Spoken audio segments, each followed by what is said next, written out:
Bonjour et merci d'assister à ce webinaire créé par le groupe CWB. Ce dernier a pour objectif de vous familiariser avec la plus récente mise à jour de la norme CSA W47.1 version 2009 intitulée « Certification des compagnies de soudage par fusion de l'acier ». Cette présentation a été divisée en deux parties afin d'en faciliter l'examen et la revue par l'auditeur. L'ordre du jour de ce webinaire est le suivant. Dans un premier temps, nous ferons un bref aperçu de l'historique de la norme CSA W47.1. Nous ferons une revue du processus de développement des normes CSA incluant la norme W47.1. Nous passerons en revue les valeurs qu'apporte la certification à l'industrie du soudage. Nous allons également revoir les éléments de la mise à jour numéro 7. Nous ferons une revue et un examen de ces changements majeurs contenus dans la mise à jour numéro 7. Nous discuterons du processus de transition ou de passage aux nouvelles exigences de la norme. Et en tout dernier point, nous verrons comment vous procurer une copie de la mise à jour numéro 7. Voici un bref aperçu de l'historique de la norme CSA W47.1. Veuillez noter que c'est la 7e édition de la CSA W47.1 intitulée « Certification des compagnies de soudage par fusion de l'acier ». Elle a été publiée en 2009. Cette édition remplace les éditions précédentes publiées en 2003, 1992, 1983, 1973, 1947 en tant que W47 et 1938 en tant que norme préliminaire. La version actuelle est W47.1-09, réaffirmée en 2014, publiée comme mise à jour numéro 7. La dernière révision du W47.1 nommée mise à jour numéro 7 a été élaborée par un comité technique composé de bénévoles représentant des points de vue et des intérêts variés, lequel doit parvenir à un consensus et ainsi développer la norme. Le mandat du comité technique est de veiller à ce que cette norme réponde aux besoins des utilisateurs et des prescripteurs et que les exigences qu'elle prescrit répondent aux exigences de réglementation ainsi que de satisfaire et dépasser des normes similaires internationales ou des normes compétitrices. Les dernières révisions ont été apportées pour corriger ou clarifier les questions qui avaient été soulevées dans la version précédente de la norme et pour aussi introduire des exigences qui assurent qu'elle demeure toujours pertinente sur la scène nationale et internationale. Il est important de noter que le Bureau canadien de soudage est l'administrateur et non l'auteur ou le rédacteur de la norme. La certification en vertu de la norme CSA W47.1 apporte de la valeur à de nombreux intervenants de l'industrie du soudage ainsi que la sécurité du public. Les exigences de certification relatives au personnel, soit les ingénieurs, superviseurs et soudeurs, au mode opératoire de soudage, aux équipements, ajoutent de la valeur aux compagnies, aux intervenants et contribuent à rehausser davantage la sécurité du public. La certification fournit un ensemble de lignes directrices et des exigences qui doivent être respectées par toutes les compagnies certifiées, créant par le fait même des règles de jeu équitables pour tous et chacun. La surveillance comme tierce partie par le CWB fournit également un cadre unique parmi les différents programmes de certification. La certification contribue à améliorer la qualité des produits fabriqués par les compagnies détentrices de cette certification par le maintien rigoureux des exigences et des prescriptions de la norme. Dans les pages affectées par les changements de la mise à jour numéro 7 de la norme CSA W47.1, le lecteur trouvera le symbole delta dans la marge de celle-ci. Ainsi, plusieurs articles, tableaux, figures et annexes ont été modifiés. De plus, plusieurs nouveaux articles et annexes ont été ajoutés afin de fournir des détails et des précisions informatives sur les nouvelles exigences. Le tableau que vous voyez à l'écran en fait la nomenclature. Certains des principaux changements apportés à la norme CSA W47.1 sont énumérés dans cette page. Ainsi, la norme est maintenant spécifique sur l'emplacement où doivent se dérouler les audits. La norme exige maintenant que les compagnies disposent d'un système de traitement des plaintes entrantes. La norme contient désormais des changements concernant les exigences relatives à la qualification des ingénieurs en soudage et fournit des exemples spécifiques du type d'expérience qui est requise. L'utilisation des essais de pliage latéraux pour le soudage à l'arc fil fourré, soit le FCAW, le soudage à l'arc avec fil fourré de poudre métallique, soit le MCAW, et le soudage à l'arc submergé, soit le SAW, n'est plus permis. Dorénavant, seuls les essais de pliage à l'endroit et à l'envers seront permis. La norme inclut maintenant spécifiquement la nécessité pour une compagnie certifiée de répondre aux exigences de qualité des soudures.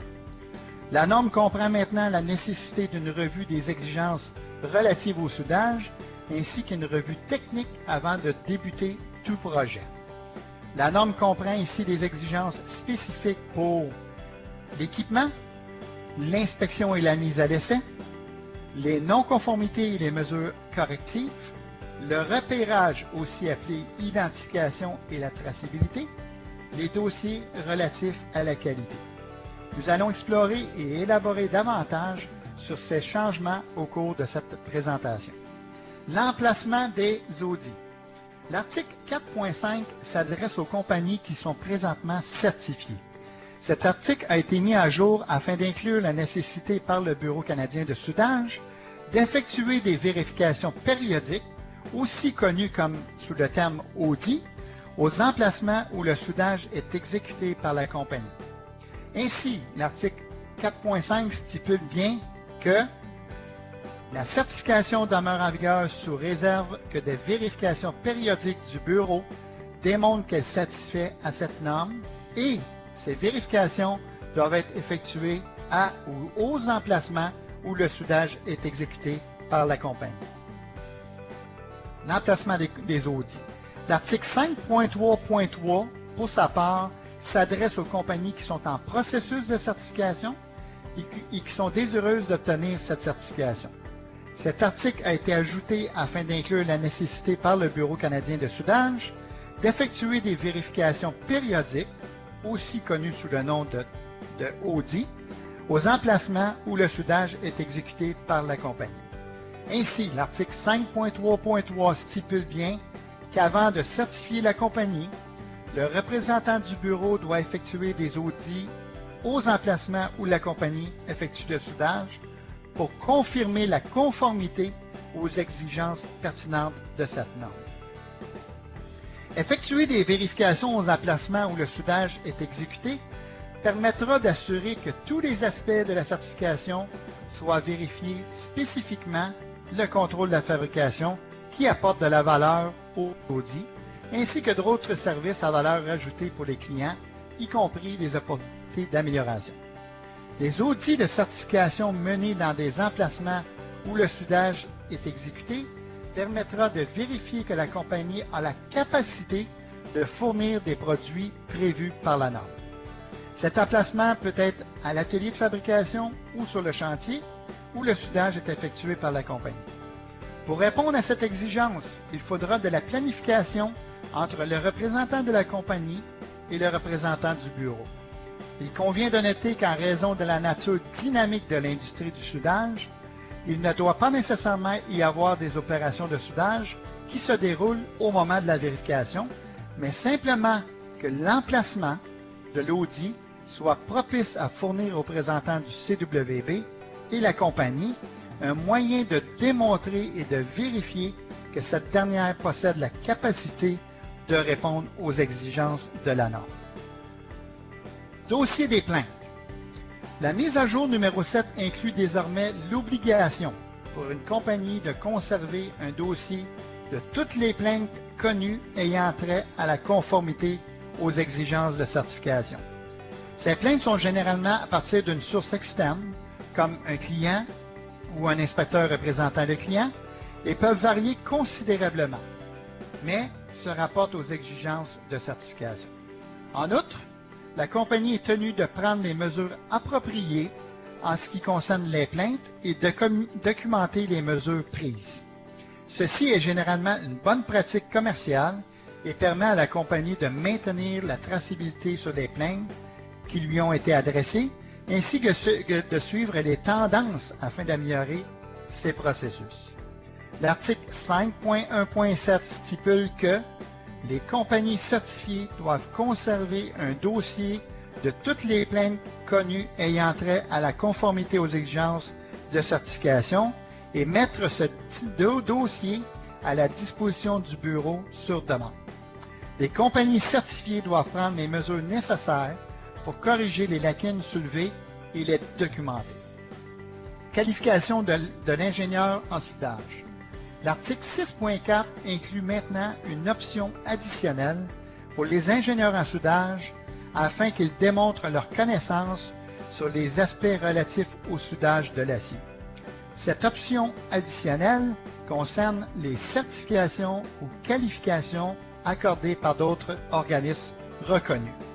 Ainsi, le diplôme International Welding Engineer, émis par l'International Institute of Welding, est un exemple de qualification accordée par un organisme reconnu. En outre, la norme prévoit maintenant des exemples précis de ce qui est considéré comme expérience dans le domaine du soudage. Les exemples fournis dans la norme sont l'inspection du soudage, la supervision du soudage, la mise à l'essai des soudures, la conception des soudures, l'enseignement du soudage, la planification de la fabrication, le soudage manuel, semi-automatique, mécanique ou automatique, et l'élaboration et mise à l'essai des modes opératoires de soudage.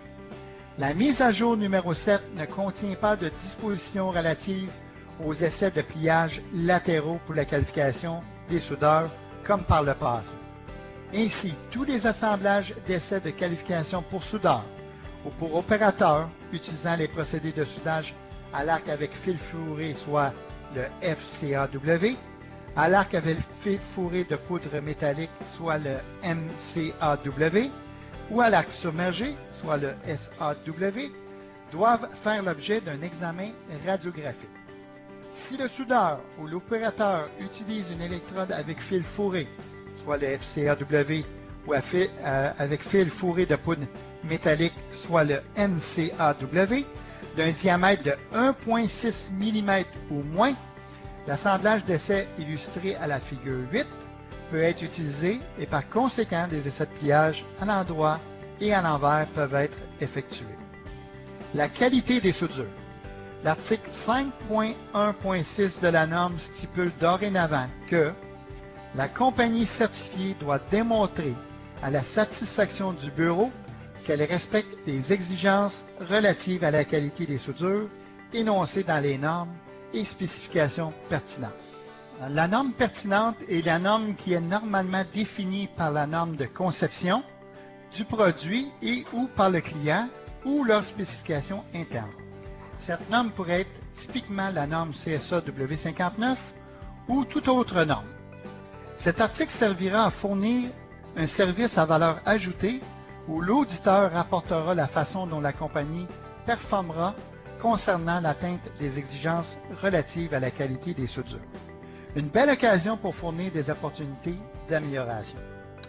Ceci conclut la première partie de notre webinaire.